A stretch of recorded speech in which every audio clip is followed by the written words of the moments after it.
On behalf of the members and friends of the Unitarian Universalist Church of Fresno, California, it is my honor to welcome you to this celebration of Josie's life. A human life is sacred.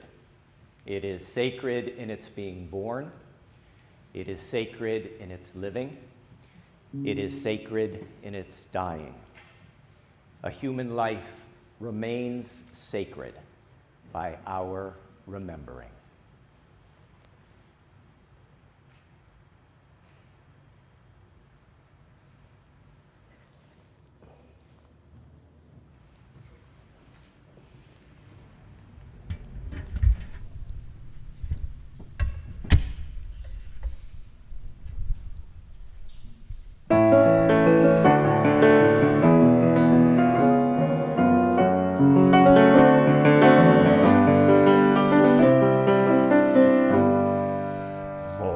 Has broken like the first morning. Blackbird has spoken like the first bird. Praise for the singing, praise for the morning, praise for them springing fresh from the word. Sweet the rain's new fall, sunlit from heaven, like the first dew fall on the first grass. Praise for the sweetness of the wet garden, sprung in completeness where his feet pass. Mine is the sunlight, mine is the morning, born of the one light, Eden's ablaze. Praise with elation, praise every morning, love's recreation of the new day.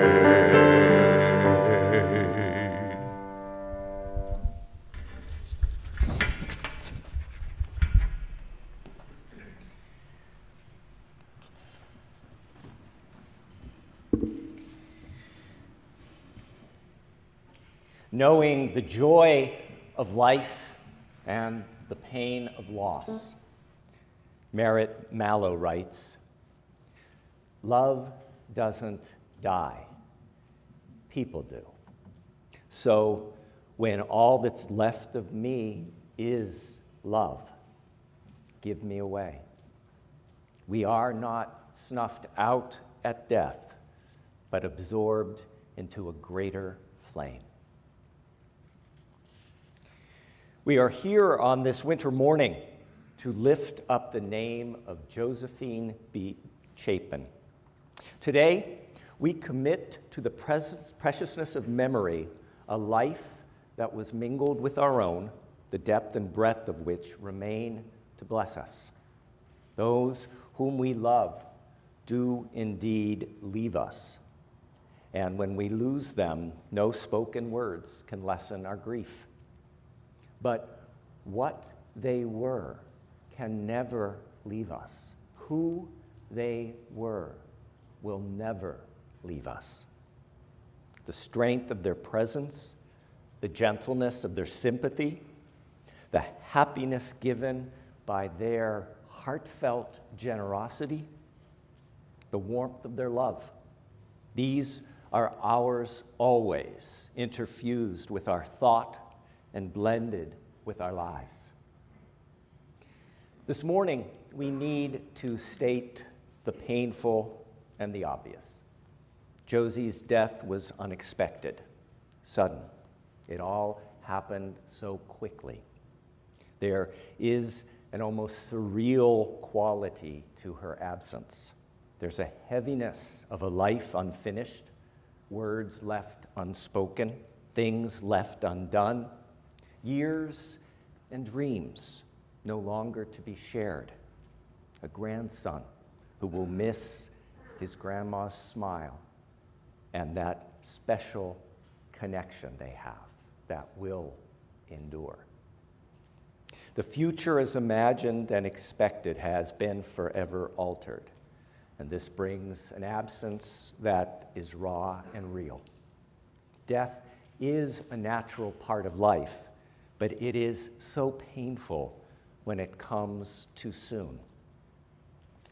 And so, we sit together confronting the fact that life ends. That is the condition of our birth, that at the end of the road, near or far, stands always our death.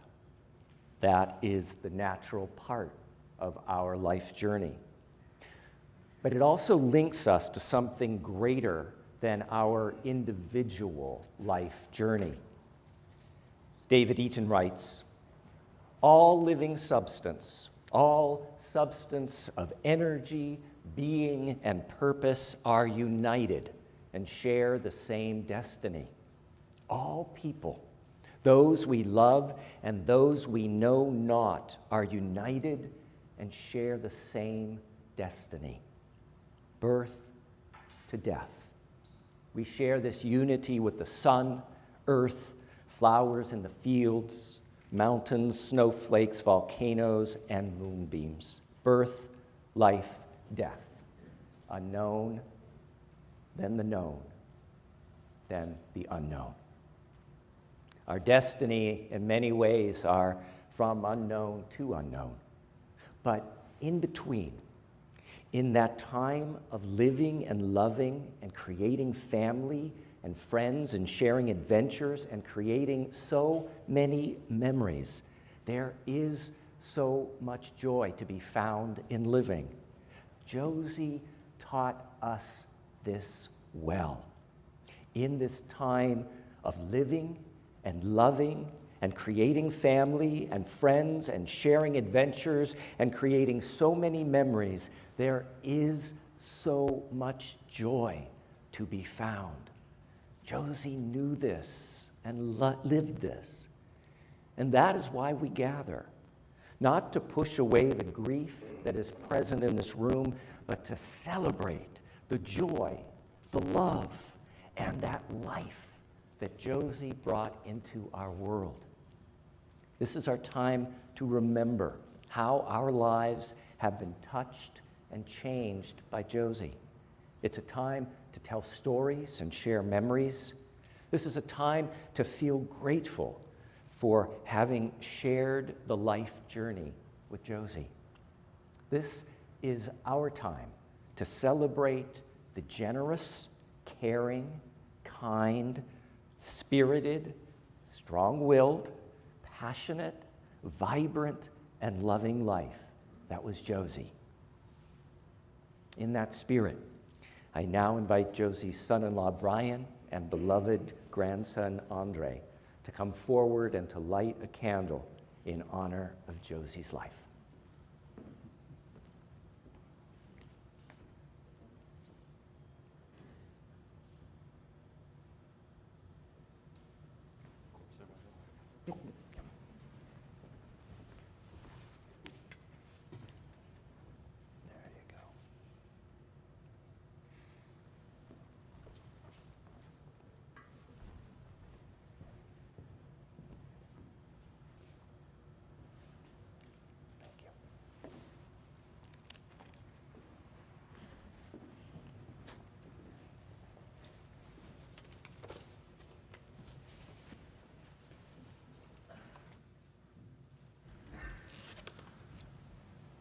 The beauty of the trees, the softness of the air, the fragrance of the grass speaks to me.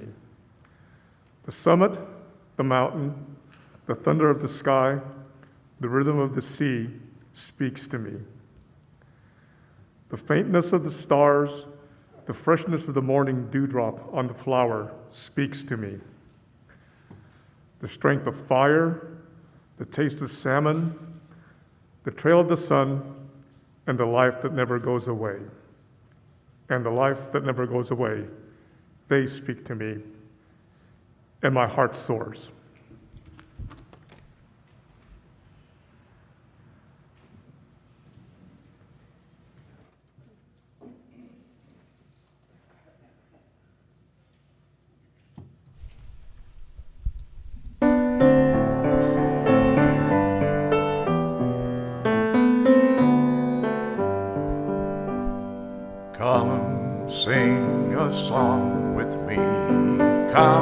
sing a song with me. Come, sing a song with me, that I might know you're mine. And I'll bring you hope when hope is hard to find. And I'll bring a song of love and a rose in the winter time. Come dream a dream with me. Come dream a dream with me. Come dream a dream with me, that I might know you're mine. And I'll bring you hope when hope is hard to find.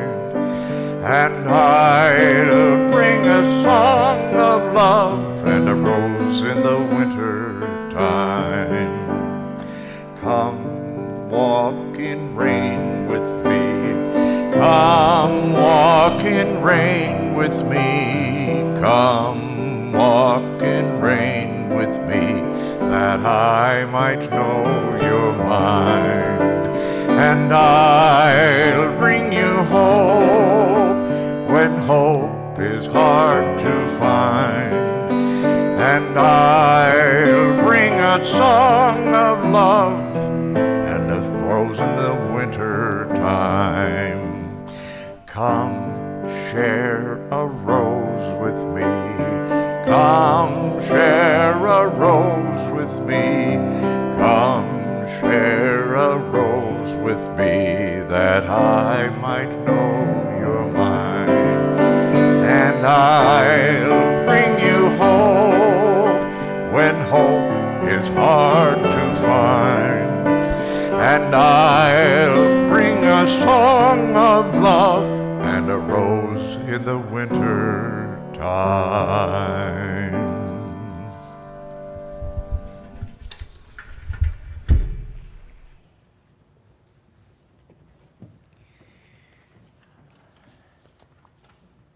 Kim, you were 5 the first time you heard that song that Bill just sang. And that was when your mom and dad first brought you here to the Unitarian Universalist Church of Fresno. And this is a song that you're now singing to your child, Josie's grandson. Come sing a song with me. The tiny fishing village in the Philippines where Josie was born was in many ways idyllic. It was peaceful, and life there was slow-paced and simple in the best sense of the word. Josephine B. Domingo was born on January 2nd, 1949, into a relatively poor family. But everyone in the village lived within that same reality. There was no electricity or TV. So for children growing up in the village, this was just the way of life. They did not live from an attitude of lack, but from an attitude of blessing and bounty, something Josie carried with her throughout her life. This was a place where children grew up in the carefree innocence of having fun. There was the ocean, the green hills of the coastline, and farmland. Josie's mother and father were Sotero and Marcelina Domingo. Theirs was an arranged marriage. Sotero had been in the army and was an American citizen. He lived and worked back in the United States, sending money to the Philippines to Marcelina. He returned to the Philippines every 3 years to visit his family. Josie's siblings, Juliet, Danny, and Caesar, were born in a similar time frame. Now, it's so important to understand that Josie was the first child of the family. This gave her status within the family and, by extension, in the village. The money Sotero sent back to the family gave them greater financial security than the other families in the village. This meant the Domingo family was recognized as having a higher social status than the other families. That's just the way it was, which meant that the first child of the first family was prized by all. Josie had a privileged place in the community, and this was an important part of the dynamics that shaped her childhood and influenced her adulthood. From the beginning, there was something special about Josie. Part of it was the deference offered her as the first child of the most important family in the community. As a young girl, Josie was always being shown to everyone. She would be expected to play the piano. Her hair was always elegantly arranged, and she usually received anything she wanted. She thrived being the center of attention. But there was something about Josie that wasn't bestowed solely by social status. She had vitality, exuberance, and a joyful presence that was unmistakable. She had a smile that lit up the room and drew people to her. People always remembered her. People always remembered her smile. When she was 12, her father brought the family to the United States to live with him.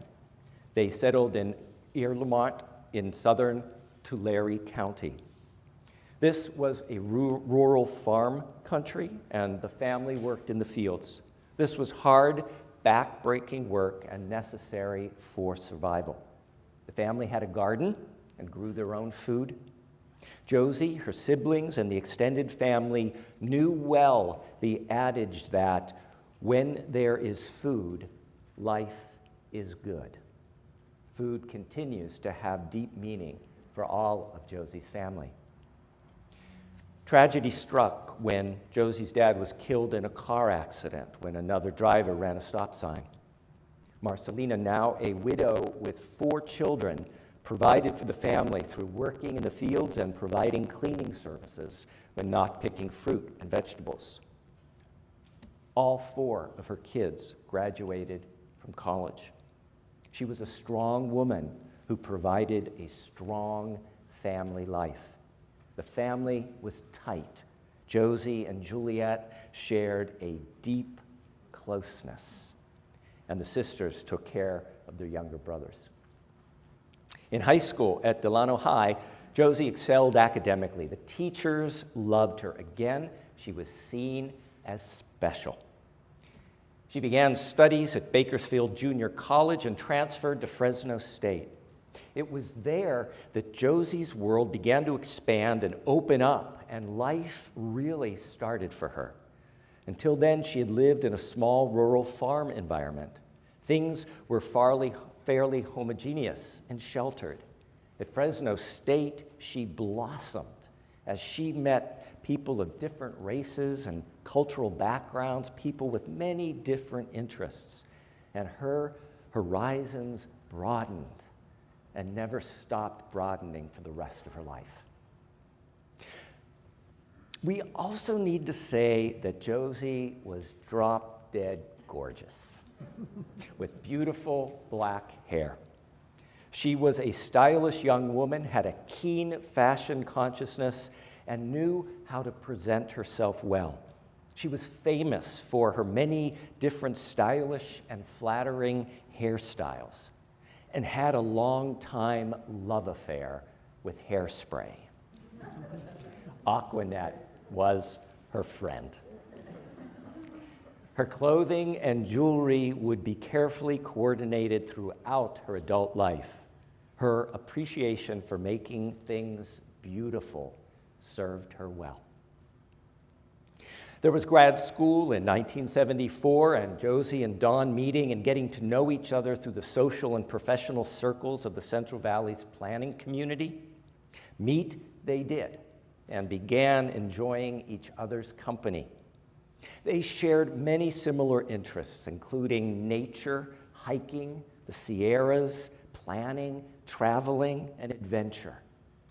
The love of being active and engaged with life was shared by them both. Time spent with Josie's family at Christmas time back in Tulare County was a turning point in their relationship. Josie appreciated that Don was easygoing, that he treated her well, and was respectful. Josie's family approved. Don's family adored her. After a period of dating, being together, and then living together, Josie and Don were married in 1982 at the Yosemite Chapel in Yosemite National Park. Thus began 39 years of marriage, family, great food, track and field meets across the country, and traveling the world, including biking through China, experiencing the Soviet Union and Russia, and visits to family and friends in the Philippines, where Josie's smile and generous heart were enthusiastically welcomed and celebrated. Her work at the Tulare County Planning Department as an urban environmental planner was respected, and she had excellent rapport with the public. She was well-liked and had many good friends from work over the years. At her core, Josie was a big-hearted person. Perhaps because she saw the difference her dad's generosity made in her childhood village, she instinctually shared generously with family and with friends. She took care of the people she loved. It brought her great joy to bring happiness to others. And I know many of us here today were the beneficiaries of Josie's generosity. As a young child, Kim remembers her mom as vibrant, laughing at everything, and passionate. Her mom felt things fully. She was really involved with school and Girl Scouts, a hands-on mom making costumes for Halloween and volunteering as a chaperone on field trips. Josie was always singing, although she couldn't sing. She had a confidence in herself as a person, first nurtured as the chosen child of her village in the Philippines. She was unapologetically herself, and that was pretty darn fabulous, if sometimes a little bigger than life. She also had a stubborn streak and could stand her own ground and tell you exactly what she thought. Things changed in March of 2001 when Josie had her stroke. Kim, you were in the 6th grade, and the stroke altered in many ways Josie's role as mom, and I know you'll be speaking of that later in the service. Kim and Josie now shared a mutual care for each other, each in their unique ways, each knowing you loved each other so much. Josie worked hard at rehab over the years and valued the receiving the care, but also contributing by her involvement with the physical therapy at Fresno State. Many young people were taught well by Josie in rehab. Her life didn't stop because of the stroke, but she learned how to flourish within it.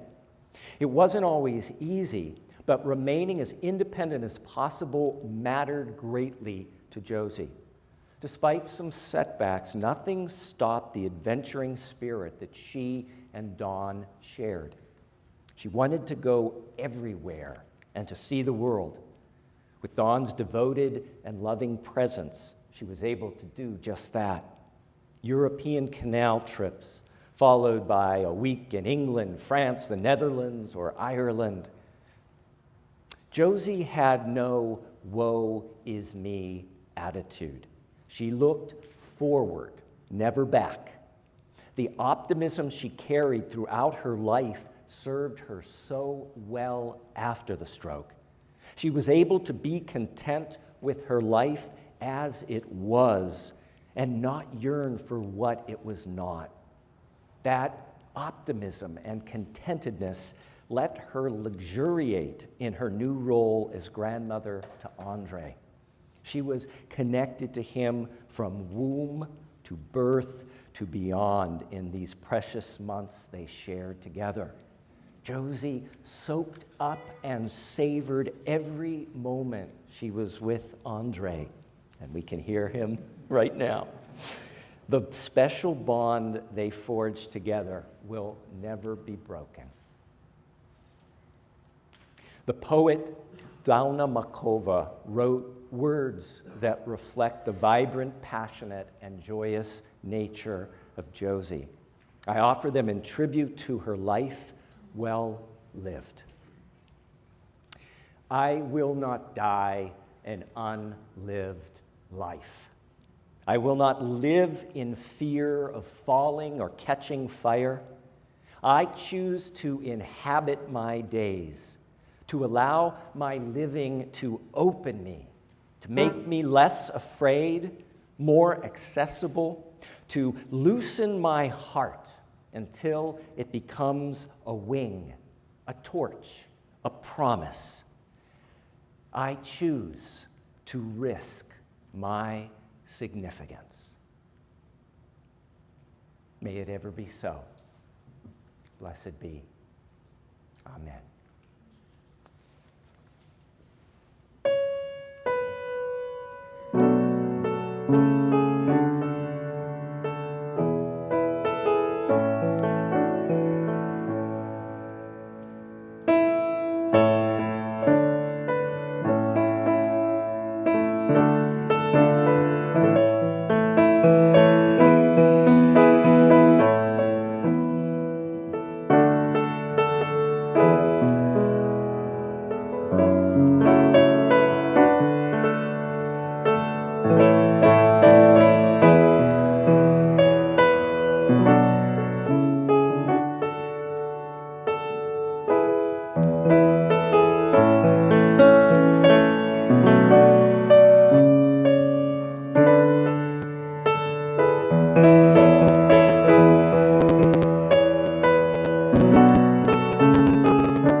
Invite you to come on up, Dawn, and the family, when you're at the pulpit, feel free to take off your masks because there's a safe distance.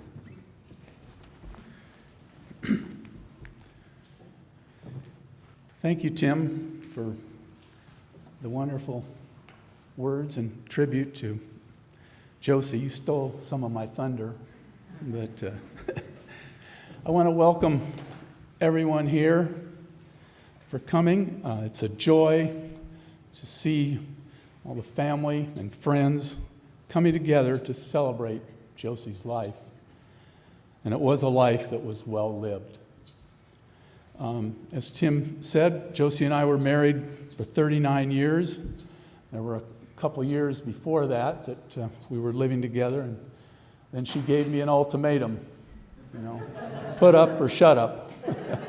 So we ended up getting married, and we had a wonderful wedding in Yosemite Valley with our reception at the Ahwahnee, which was a place that Josie always liked to go to, and we went back numerous times for a little anniversary lunch or dinner. We had wonderful years together. We raised a wonderful, beautiful daughter in Kimberly. And as a proud mother, Josie never passed up a chance to brag about her with anyone who would listen. And then our first grandchild, Andre, was born a year ago in March. And what a joy that was for Josie to be able to hold and spend time with him before her death. Fortunately, we lived right across the street from Kimberly and Brian and Andre, so it was easy to do that. As Tim pointed out, Josie enjoyed being out in nature, and we spent a lot of time in the Sierra, especially in Yosemite, and we have a cabin nearby, so that made it nice as well. She liked to hike, she liked to cross-country ski, skied out to Dewey Point a number of times with friends or family. On the hikes, one of the things she always liked to do was to stop and try to identify plants or wildflowers that she saw along the way. To say, travel was a big part of our lives, and Josie always looked forward to our trips, visiting new places, meeting new people, and especially trying new foods. We sort of joke that years later, she could remember what she had in a small restaurant in Paris or Rome, or most of us, it would have, been lost over the years. As Tim pointed out, we took a trip to the Philippines. We took her mother to visit friends and relatives in the small village where she was from. Other trips, Tim mentioned the bicycle trip that we took to China. And this was before the Chinese abandoned their bicycles for cars, so we were able to ride right up to the Great Wall. We had other trips to the Soviet Union, as well as a number of other trips to England and Europe. When Josie had her stroke in 2001, she faced this life-changing challenge head-on with a positive, never-give-up attitude, and determined that it was not going to prevent her from traveling or from doing other things in her life. And so 6 months later, 5 or 6 months later, we were on a plane to Edmonton, Canada, with cane and wheelchair ready to attend the World Track and Field Championships. That was the first of many trips that I dragged her to other track and field championships or Olympic trials. And there were also numerous trips to Europe and Canada, many of them with two of our closest friends, Andy and Robin, in which we embarked on some canal trips where we piloted our boat and spent many hours just watching the countryside go by. Josie was always very engaging with people, as Tim pointed out. Everyone liked her and felt comfortable around her. She was the type of person who put a smile on your face. She had a positive impact on people she met, whether in a social setting or on a professional level with her job. As Tim indicated, she was a person that people remembered and had an impact on people. And one example of this was her participation in the Gait, Balance, and Mobility Clinic at Fresno State, which Tim made reference to. This program within the physical therapy department matched patients with physical therapy students each semester for 8 weeks, twice a week for 1 hour under faculty supervision. The student did an assessment of the patient, developed a plan, a rehab program, and worked with the patient to achieve their goals. Josie participated in this program each semester for probably 17 or 18 years. even up until the time of her death, the end of October. All of the students that she worked with are now physical therapists. And for each of those students, Josie was probably their first patient. And working with Josie helped them make them a better therapist. And I'm sure each one of them fondly remembers Josie and the impact working with her had on their training. Josie was the love of my life and will always be there in my heart. And I will always cherish the time we had together and the many memories of our lives together. I want to close with the following words from an unknown author, which I have taken the liberty to personalize a little bit. It is a fearful thing to love someone what death can touch, a fearful thing to love, to hope, to dream, to be, and oh, to lose someone you love. For her life has lived in me. Her laugh, her smile once lifted me. Her words were a gift to me.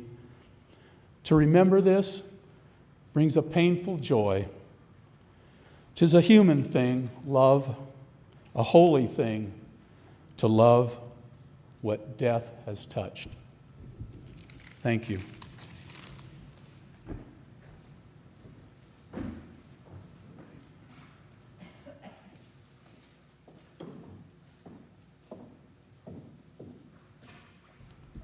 I spent a week trying to think of what to say, and Tim said it all. Thank you, Tim. It was wonderful.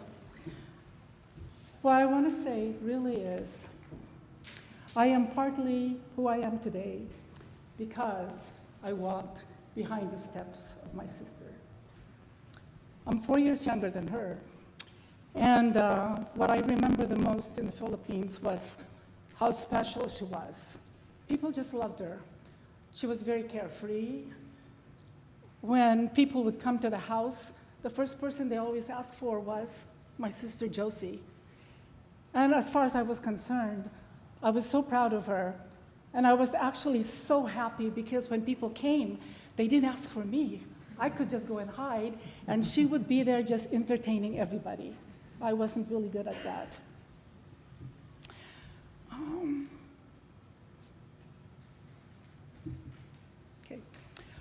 Josie was my big sister, and like any big sister, she really protected me. I remember many times we often found ourselves at my grandmother's house, and there were many storms, and I'm always afraid of the storms. And in the Philippines, when a storm comes, it's like the clouds just hover just a few feet from the house. Lightning would crackle, and the thunder burst. It's like it's right in your ears. It's like a sonic boom. I would be screaming, crying, my fingers in my ears, and my sister would always grab me, grab the blanket, and she'd hold me really tight and would be under the blanket. And of course, my grandmother would also be under the blanket, telling us stories to distract us from the storm.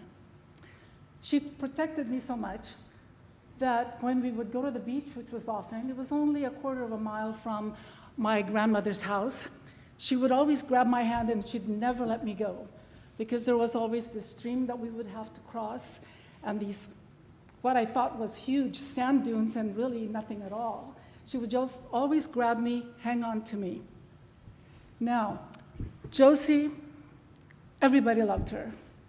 The teachers loved her. And I was able to go to school in this 3-room schoolhouse, 3-grade schoolhouse in the Philippines, only because I was her sister. Her birthdays were so special that the school, all the children, celebrated her birthday.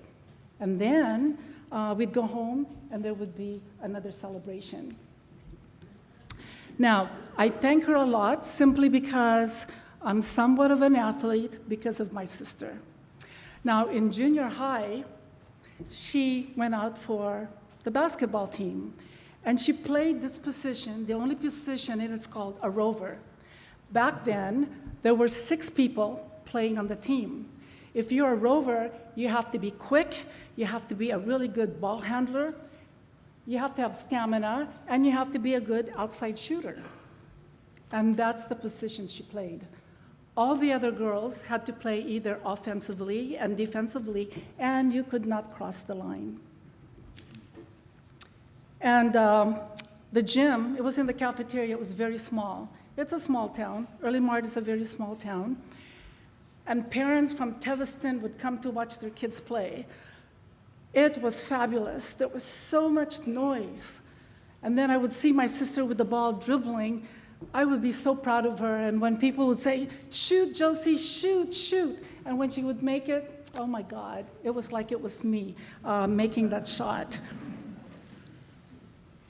In high school, again, she paved the road for me, simply because I was a very quiet person, and she made sure that she shared her friends with me. She also made sure that I wore the right clothes. Again, she was very, very fashion conscious. Now, Josie went away to college, and this is where she really grew. She learned how to ski, she played tennis, she hiked, she backpacked. And I think more than just doing the activity, her favorite really was just to be around all these people doing those activities. Then we lived together, and it was the most fabulous time of our entire life. There were 3 of us, our friend Adrian, Josie, and myself.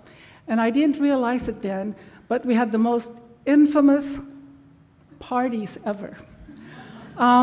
But the greatest part about it was, when I think about my sister, there was always this bubble that enveloped her, that for some reason, everything was always safe.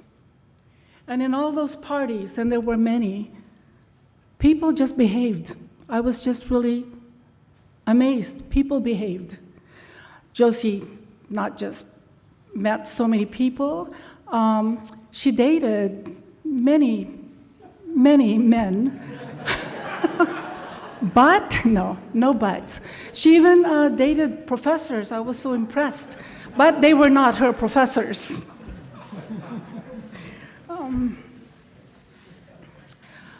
She was not afraid. That's one thing I can say. One day, the first time she had bought her car, it was a used Pinto station wagon. She went to get it, and we're at the apartment thinking, where the heck is Josie? It's been hours. We couldn't figure out where she was. Well, this Pinto station wagon was a stick. It was a stick, and she didn't know how to drive one. But by the time she got home, she knew how to drive that Pinto. She was generous, very generous. My first teaching job was in Camarillo, and I was driving this old Monterey Mercury that was not reliable at all. So she says to me, "Sis, you're going to be coming home so often. I want you to take my car." So for the whole semester, I had her car while she drove my beat-up old Monterey Mercury. She was just wonderful in that way. Okay.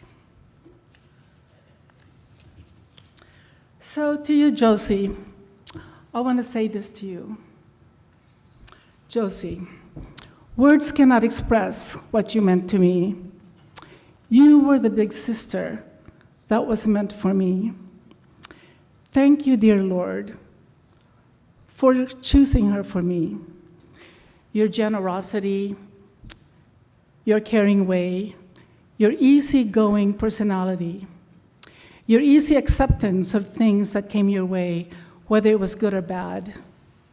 Truly, you were a wonderful human being. I reminisce many of the times that we laughed and we cried. I think of that very recent early morning at the hospital, and you quickly went away. I was at home, and I know you were calling my name. I try not to think about it, but it enters my mind. I know you would never leave without saying goodbye. We had so much joy, so much fun. Goodbye, my sister. It's very hard to let go, but you'll always be in my heart. Soon, spring will be here. Flowers will be blooming, bursting everywhere. And when I see them, I know that you will be there. I want to thank you for letting me be a part of your journey. I love you, sis.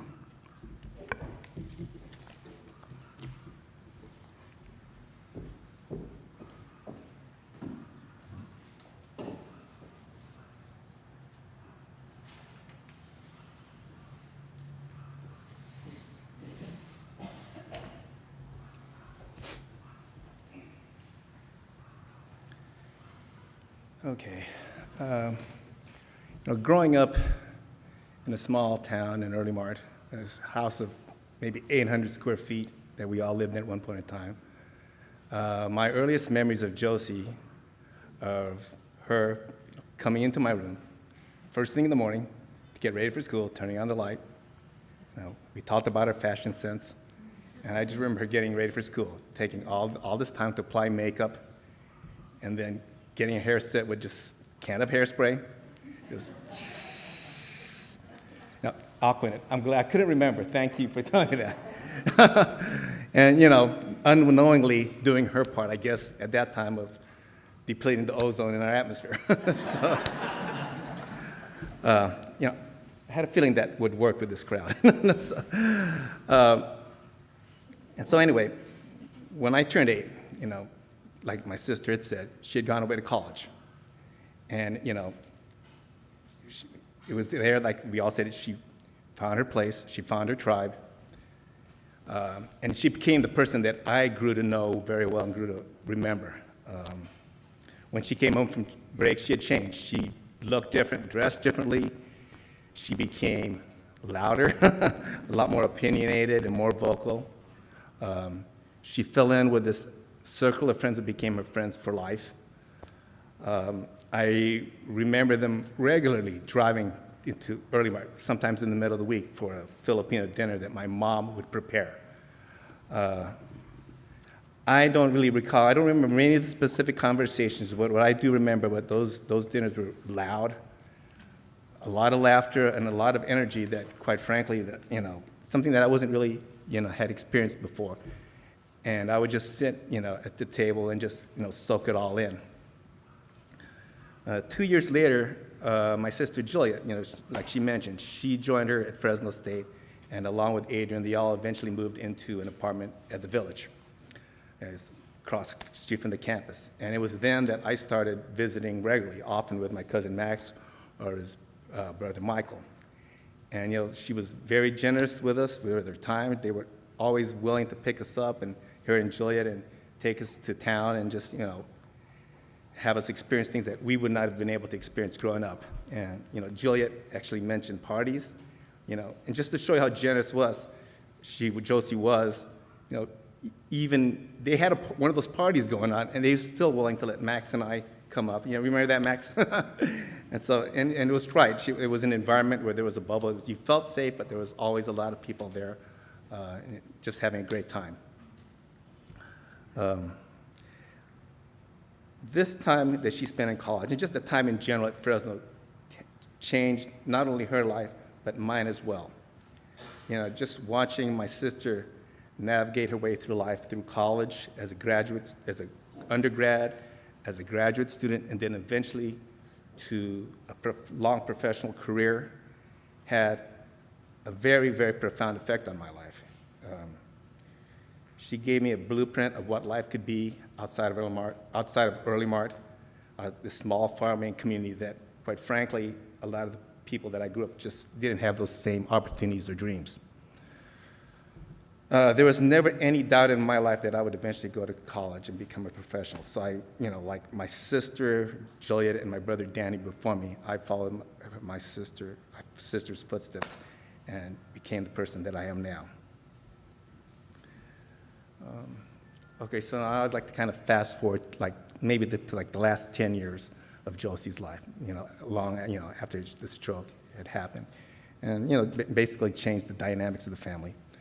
But just to give you some background, I've lived and worked in Southern California for the last 30 years. And in spite of that, I always made an effort of trying to come to town as often as I could. And often it was like maybe one long weekend a month. And parts of those trips that was always involved, just basically a family dinner gathering, where we'd all just kind of get together. Now, after my mother had passed, this February, in fact, it'll be 13 years, these dinners became very, very important to us. It was, they started happening more often than not at my sister's house, and it just gave us an opportunity for us as a family to gather and to cook, and which was very important because, again, the stroke had taken away my sister's ability to cook, which she had learned to and become very well at doing after marrying Don. On these dishes, I always made a point of trying to make a Filipino dish called pork adobo, which, for Josie, which I was more than happy to make because it was my favorite dish as well. I often offered to make something else, but it was her preference, and after all, I basically stopped asking. It was just kind of a given that that's what I was going to make. For these dinners, the rest of the family would show up, and we'd all gather and had dinner, very informally, just some of us sitting at the kitchen counter, some of us sitting at this table. And like I said before, it became a really great opportunity for, the one opportunity for all of us just to gather together as a family, especially after Mom had passed away. And it became especially more meaningful after my niece Kimberly came back home from college, because at that point in time, she was a young adult, and she could interact and, talk to us as a young adult. The dynamic, then like I said, the dynamic had changed quite a bit. And through this all, my sister Josie would just kind of sit there and take it all in. She had her seat at the table that was next to the door, to the patio. And she would just kind of listen as we would all kind of reminisce and talk. But she was always willing to give a very strong opinion. That gesture is kind of like an inside joke. And more than often not, when we would start reminiscing about things and we'd kind of forget about stuff growing up, it was always Josie that would always seem to kind of recall very specific details that we'd all forgotten. And so I guess to close this out, my sister's no longer with us anymore. But, we'll continue to have these dinners, gatherings and stuff, because, she had, where's Andre? A grandson, Andre, that, unfortunately she didn't get to spend as much time with her as we would all like her to have. But, we need to have these time together because we need to have the opportunity to tell him and let him know what a wonderful and lovely grandmother that he had. Thank you.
I'd like to begin by reading a poem from Dr. Maya Angelou. When great trees fall, rocks on distant hills shudder. Lions hunker down in tall grasses, and even elephants lumber after safety. When great trees fall, small things recoil into silence, their senses eroded beyond fear. When great souls die, the air around us becomes light, rare, sterile. We breathe briefly, our eyes briefly see with hurtful clarity. Our memory, suddenly sharpened, examines, gnaws on kind words unsaid, promised walks never taken. Great souls die, and our reality bound to them takes leave of us. Our souls, dependent upon their nurture, now shrink, wizened. Our minds, formed and informed by their radiance, fall away. We are not so much maddened as reduced to an unutterable ignorance of dark, cold caves. And when great souls die, after a period, peace blooms. Slowly and always irregularly, spaces fill with a kind of soothing electric vibration. Our senses restored, never to be the same, whisper to us, they existed. They existed. We can be and be better, larger, kinder, truer, for they existed. All my life, my mom showed me how to live well, how to be happy, content, and at peace. She was sure of herself and decisive. When she wanted something, she had to have it. And when she believed something, it was always with strong conviction. She never complained, and she received everything that life offered her with grace and acceptance. She also had a comedic spirit. Her laughter filled the room, and her smile illuminated it. I loved to make her laugh. She loved to tell the same stories, and always told them like you'd never heard them before. While I was pregnant, I probably heard the story of her own labor and delivery every other day. That's how you knew she cared about something. She just loved to relive it. My mom was so proud of all that she'd accomplished in her life, all her experiences, the things she'd seen and done. This confidence never wavered. My mom could also be brutally honest, though she didn't always realize it. She just always spoke her truth and from the heart. She also loved me. And although she couldn't always be there for me the way that she had hoped, she always found a way to take care of me. And she let me take care of her, something that I will always cherish for the rest of my life. Mothers are a symbol of life. They not only bring us into the world, but their love and care shape us into who we are. Who they are is who we can become. Who she was is who I can become. I can be and be better, larger, kinder, truer, for she existed. Thank you.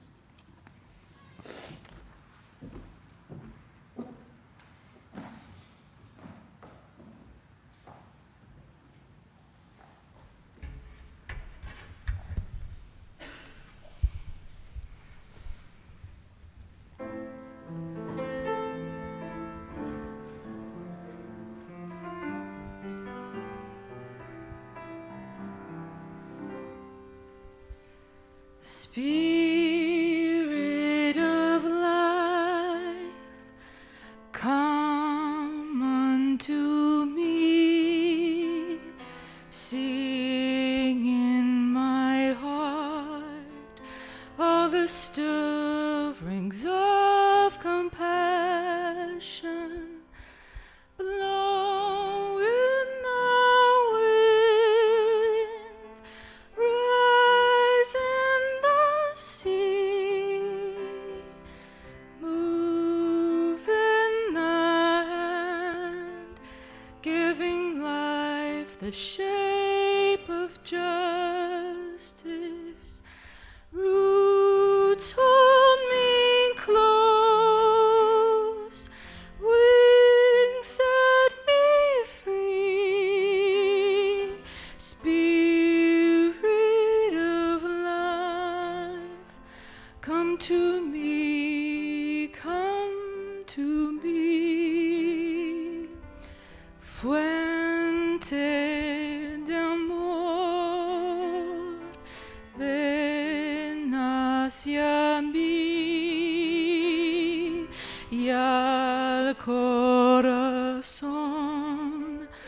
cántale tu compasión. Sopla al volar sobre la mar hasta modear la justicia de la vida. Arraigame,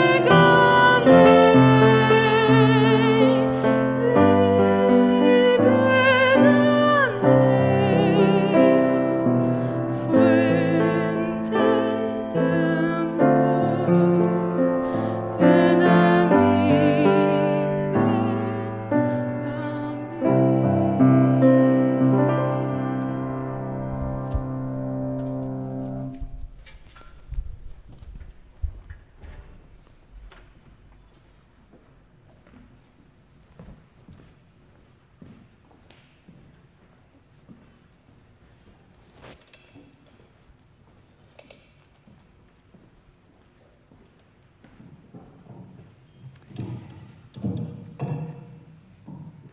I know that in this room are so many memories of how Josie touched your life. And we wanted to give an opportunity for those who feel so moved to come forward to the microphone and briefly share a memory or a story. We would ask that you keep your mask on just for safety's sake. And probably the best way to do, if you'd like to share, maybe just give a wave and I'll invite you to come up, please. And then second.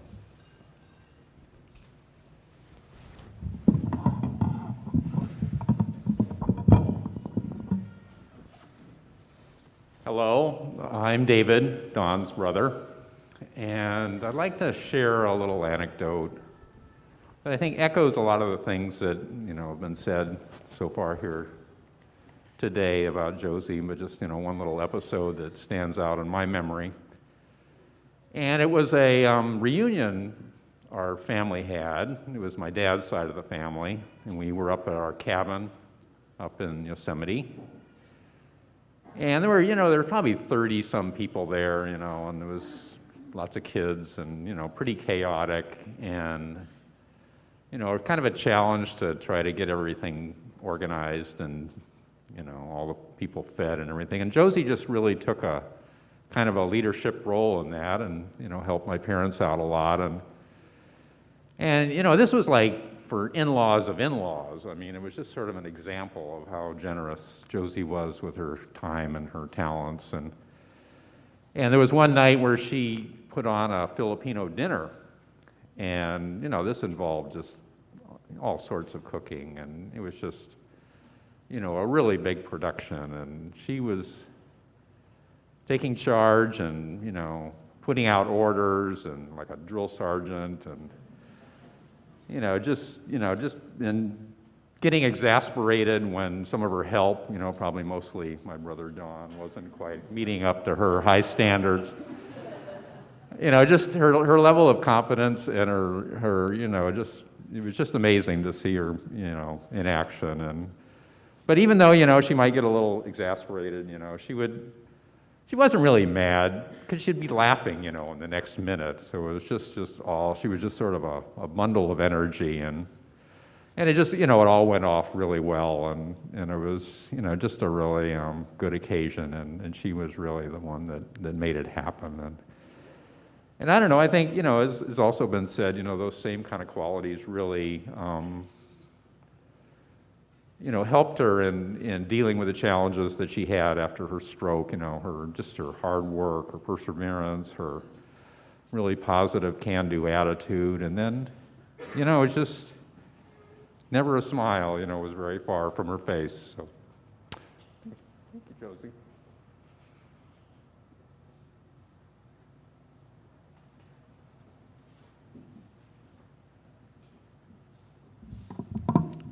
I love you guys. The Medina and Domingo family have a long history together. One of love, one of food. My gosh.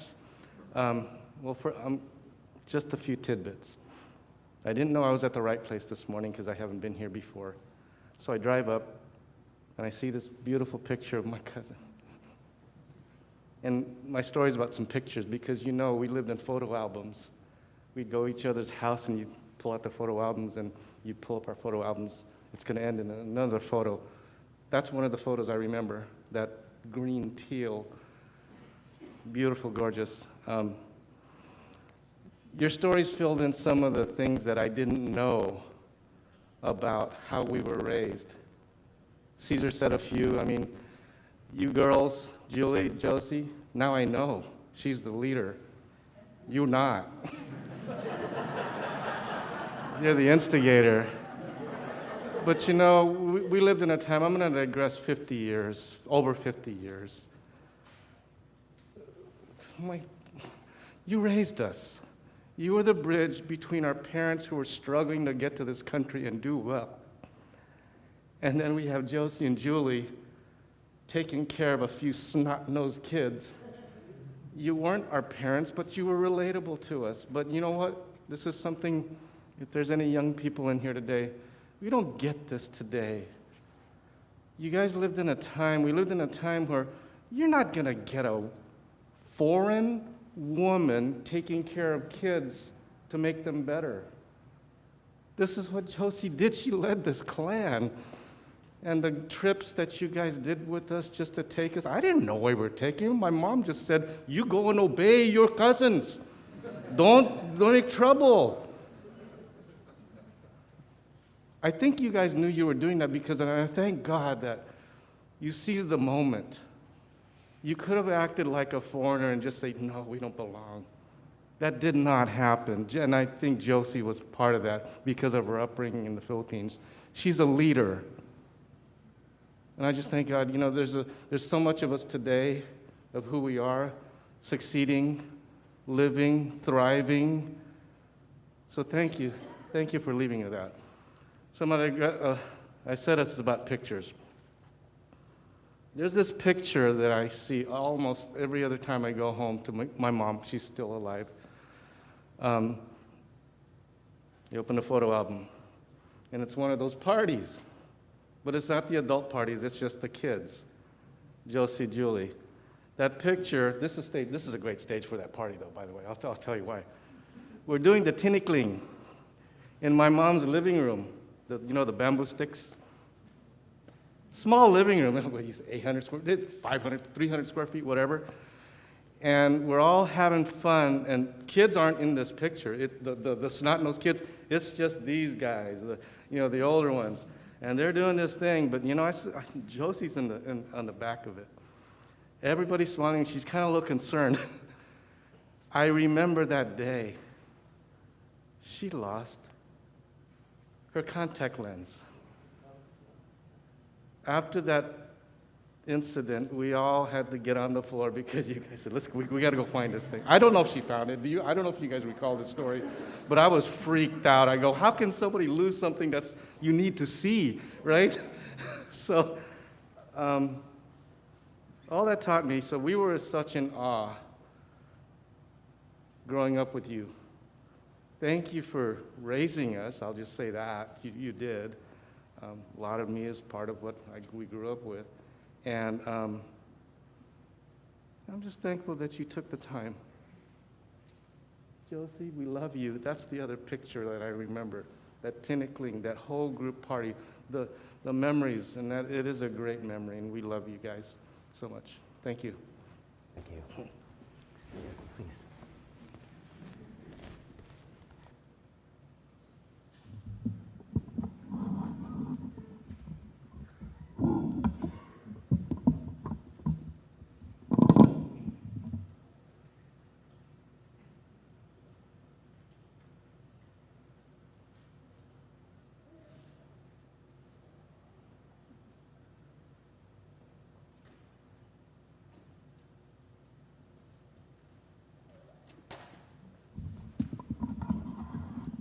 Thank you. I'm Andy Hostetler, and this is my husband, Robin. And we've known Josie for about, what, 50 years? Over 50 years. Yeah. And that is how I remember her. Always smiling, always happy, and always telling you what was what. Yeah. Go ahead. Our story goes back over 50 years. And at that time, Andy and Josie worked together as student workers at Fresno State University. And after a few years, a couple of years, a year and a half, I came along and was introduced to Josie through Andy. And a few years later, Dawn came along and was introduced to us, and we formed a core friendship that has lasted to this day. And we've added to it, it snowballs. So to this day, we have 11 of us from college that get together once a month and have dinner and socialize and tell stories and plan hiking trips and just different events. And it's truly a godsend to have that friendship in your life. After Jo had her stroke, this couple continued to do dynamic things. They never stopped traveling. In fact, we were honored to be part of their travels. We went all over Europe, including putting Jo onto barges, putting her onto buses, taking her into subways, trains, planes, you name it. And I'd like to share a couple of stories with you regarding that. We were in Switzerland getting ready to go from one location to another, and we had to take the train. And if you're familiar with Swiss trains, they're like their watches and clocks. They arrive on the minute and they depart on the minute. I mean, exactly. They're not Amtrak. So we were all ready to go. The train pulls in at the designated time. Dawn lifts or helps Josie stand up. I quickly remove the wheelchair, fold it up. Andy's at the next rail car door. She climbs up. We throw the luggage to her. We lift the wheelchair on. In the meantime, Joe's climbing the stairs. We had 3 minutes to do it, and we made it with time to spare, which is really a tribute to Josie and her determination. I think she got fed up with us, though, because one summer day in Paris, we had to get to our accommodation, an Airbnb rental. So we took the Paris Metro. We arrived at the designated station, and we found out there was no elevator, only an escalator. New challenge for Jo. So we got prepared. We sent Andy up to the street on the escalator with the luggage, and Jo, Dawn, and I stayed underground and got her ready to take the escalator. I was behind them. As soon as she stood up, I folded up the wheelchair. Dawn held on to her, took that first step onto the escalator, and we got about halfway up. And I think Jo began anticipating how she was going to try to step off onto the street level. Well, her knees buckled. Dawn tried to assist her, but he started leaning back. He leaned back into the wheelchair hit me, and about 20 people below us were leveled because of the escalator and us falling over. Well, people shouted to stop the escalator, which they did. Took a while for us to get untangled, and we all were none the worse for the wear. Nobody was injured. We made ourselves available to the station agent, who told us, there is a freight elevator. Okay, why didn't you tell us that? They put us on it. We went up to the Airbnb and had a good chuckle about the whole thing. Josie, we will miss you. Very much so. Love you, Jo. Thank you.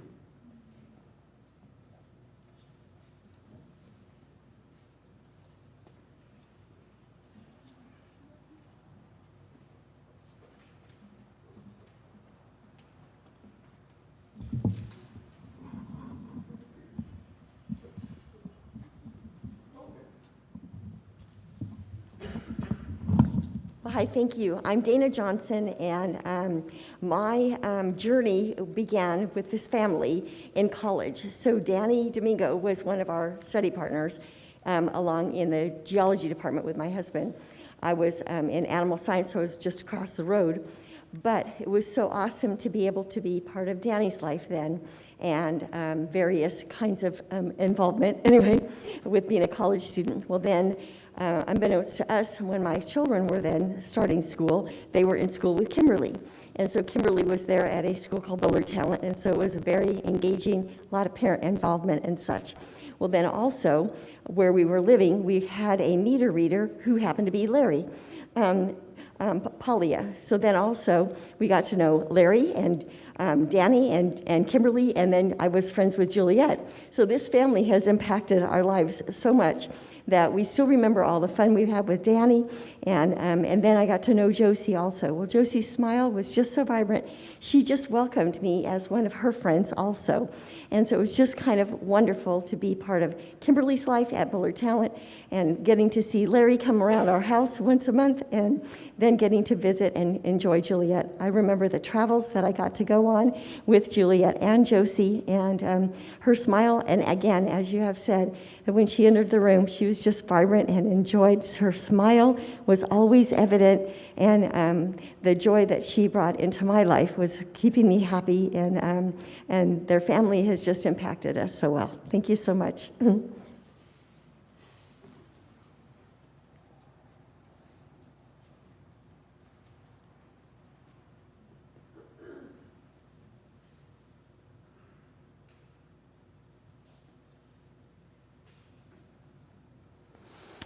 I'm Don Gregory. Had kind of a unique relationship with Josie.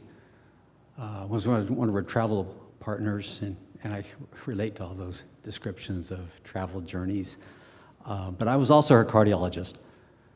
So I knew her health, I knew her insides, and it was pretty ugly. And that's what makes her life story so remarkable.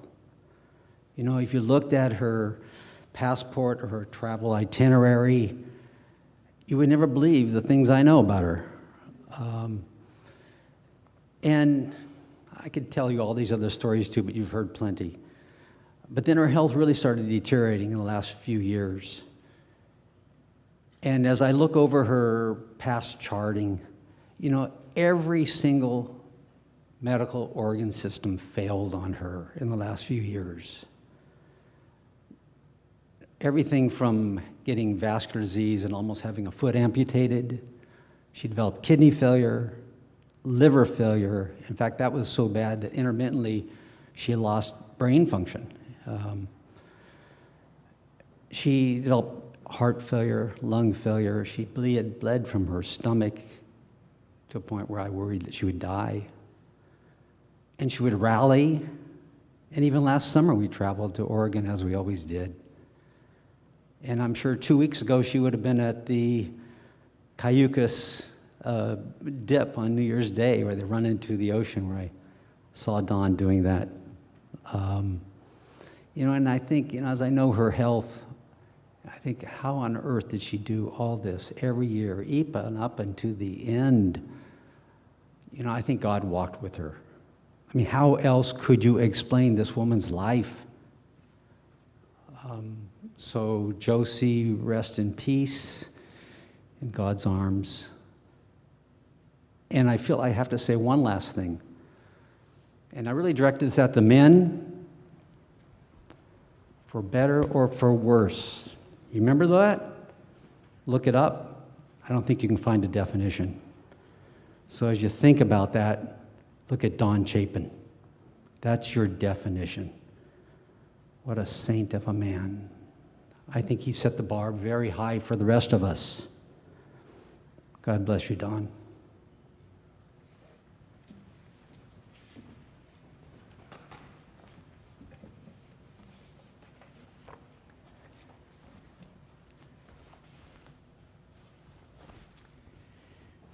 It has been said that no person can sum up the life of another. Life is too multifaceted to be captured with mere words. Rather, it must remain as it is remembered by those who loved and shared. I invite you to join in this responsive reading before we witness in picture Josie's life, and our response would be, we remember her. In the rising of the sun and its going down, we remember her. In the crash of the waves and in the stillness of the sea, we remember her. In the blowing of the wind and in the chill of winter, we remember her. In the opening of the buds and in the rebirth of spring, we remember her. In the blueness of the skies and in the warmth of summer, we remember her. In the rustling of the leaves and in the beauty of autumn, we remember her. In the beginning of the year and when it ends, we remember her. When we are weary and in need of strength, we remember her. When we are lost and sick of heart, we remember her. When we have joys and special celebrations we yearn to share, we remember her. So long as we live, she too shall live, for she is part of us as we remember her.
Before I speak our words of release and benediction, and we bring this celebration of Josie's life well lived to a conclusion, I want to let you know that Josie's family will be greeting everyone in the atrium. And we do ask that you keep your masks on and make sure your nose is covered, please. We appreciate that. And now I invite us, as we are able, to stand in Josie's honor.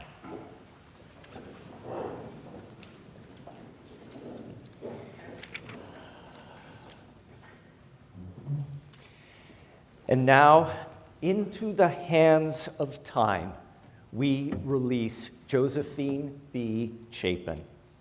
Having left us now, she goes free of the earth. Radiance knows her.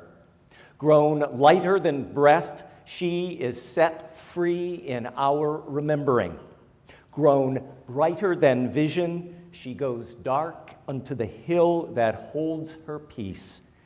She is hidden among all that is and cannot be lost.